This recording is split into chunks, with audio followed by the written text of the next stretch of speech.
Cebu City. Na-video si Mayor Nestor Archival, no? Bago lang yun siya. Na mura magiging siya gitabangan sa tanan. Luwi kayo siya. I mean, 7 months pag yun. I mean, wala pag siya ni 8 months siguro, no? Pero grabe, tanang problema sa Cebu City, gisagpa na gid sa iyaha. Kini mga problema ha, dili pa gyud iyahang administrasyon. Sa mga previous administration pa gyud ni siya. Grabe.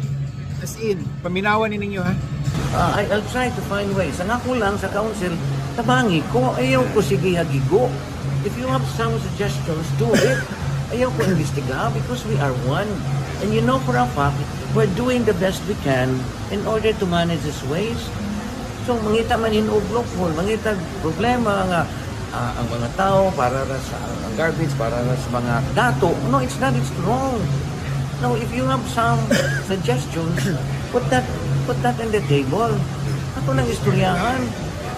Diba? Okay, so You know, ang council kay bawas sila, anak. Nangiyo ko sa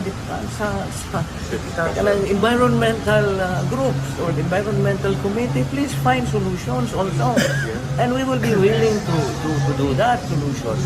Dili nga atakihon nimo, you're attacking the government where you are part of it. Please.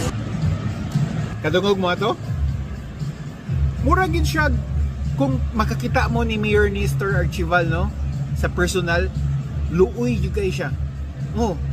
Mura siya, wa siya kabaw unsayang unahon. Wa siya kabaw kay tanan problema sa Cebu City, gisagpa na gid sa iyang naong. Ako dili man gyud ko Nestor, kabalo mo tanan, kang rama gyud ko. Pero karon basin kay nakita na ako si Nestor sa tanan niyang gibuhat. Nice good. Wasap ta kabalo sa future, no? Pero again, luoy yung kayo siya. Kay I mean kana ganing ikaw ikiha ka sa imo mga kauban, di gani mo kauban sa partido pero kauban nimo sa City Hall, lain jud kayo paminawon. As in, iskantabangan ninyo si Nestor Archival na i-fix ang problem.